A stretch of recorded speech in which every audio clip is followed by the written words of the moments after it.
النهارده هو جديد من نوعه عشان القنوات اللي موجودة معانا هي قنوات رياضية عالمية موجودة على أقمار أخرى، وأول مرة يتم انطلاقها على النايل سات.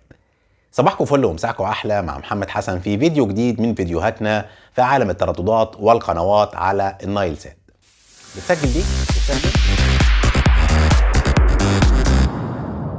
وزي ما وضحنا لحضراتكم في مقدمة الفيديو على القنوات الأمريكاني اللي تم انطلاقها اليوم على النايل سات، وهي قنوات جديدة من نوعها وهتكون قنوات رياضية عالمية بجودة HD على النايل سات، فكنت حابب أكون معاكم بفيديو لتوضيح ترددها.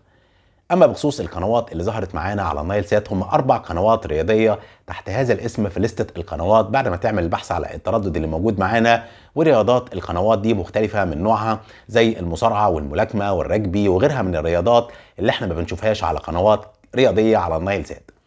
اما بخصوص التردد اللي ظهرت عليه القنوات على النايل سات، هو من الترددات الحزمه العامه اللي سهل التقاطها، وهيكون التردد هو 11296 هوريزونتال 27500. فانا كنت عامل معاكم الفيديو لتوضيح التردد بعد انطلاق القنوات الرياضيه العالميه الامريكيه على النايل سات.